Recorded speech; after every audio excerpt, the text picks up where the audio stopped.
everyone.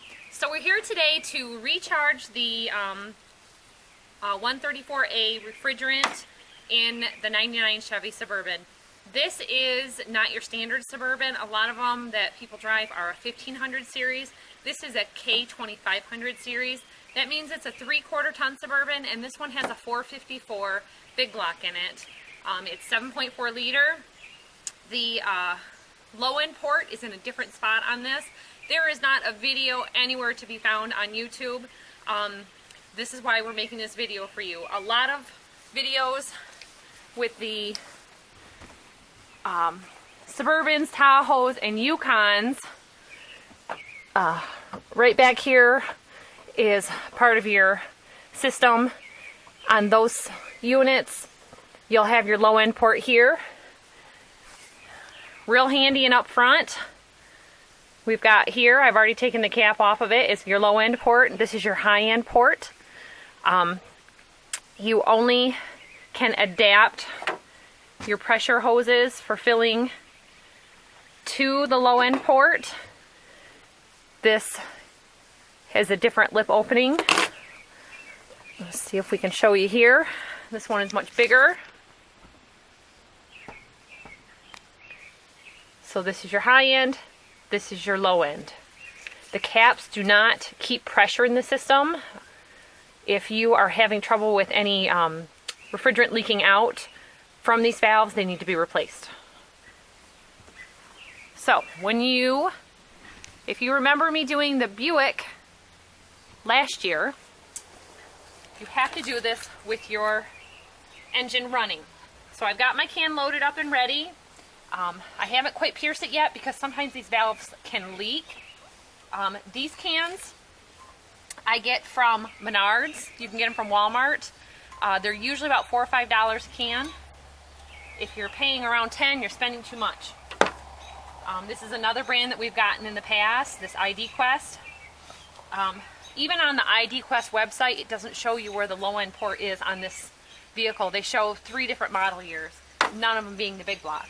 So that was just something that we picked up another time. This does not have the sealant in it. I found out that's actually not very good for your system. So this will generally hold for a year or two. It's been parked and garaged and not ran. So we're going to start her up and get her going.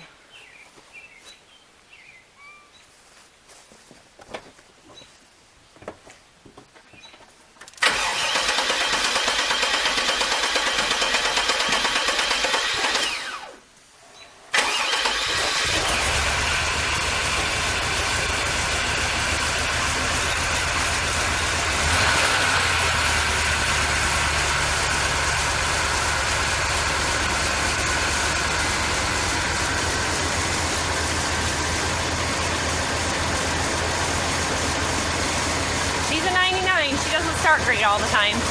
Okay, so you want the Suburban, you've got rear air, you want them both on full blast, as cold as they can be. Now you've got a moving belt going here, you want to be careful of that. So I'm going to pierce the can.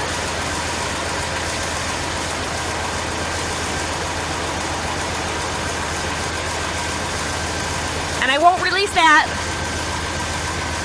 counterclockwise until I have this on. I've got 3 different hoses for this, and for some reason this other style hookup will not hook up to any of my vehicles. I think the nubs get wore off after 1 or 2 times.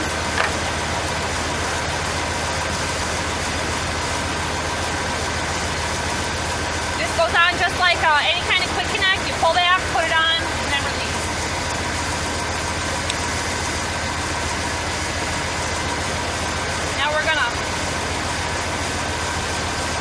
The can's gonna get cold when you open this up.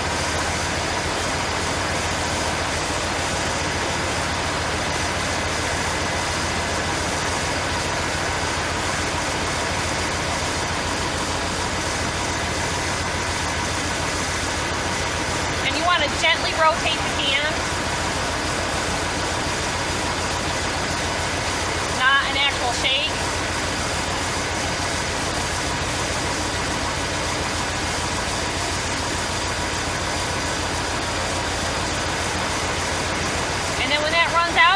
charged up. The Suburban has such a big cooling system that it can take 2 cans. These are, I believe, 12 ounces. 12-ounce cans. The big bottle of it, I think, was 24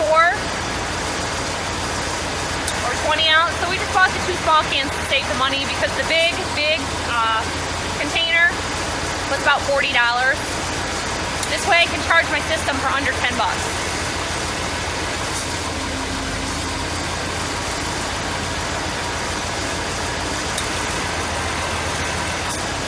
You can see the compressor kicking on and off, the clutch going. That's circulating it through the system.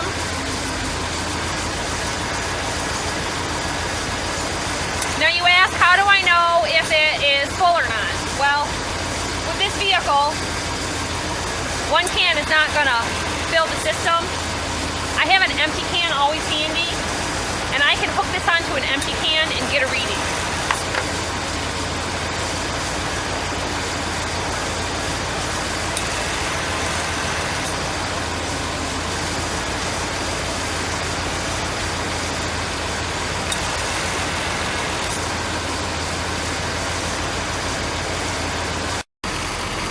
Okay, we're just going to take it off now. I've shut the valve, and then we'll take a reading. That's how you recharge your AC on the 7.4 liter 454 Suburban, everybody. This should be about the same on any 7.4 liter. Thanks for watching. Remember to like the videos, ask questions, subscribe, and we'll answer you the best we can if you have any questions. Bye-bye.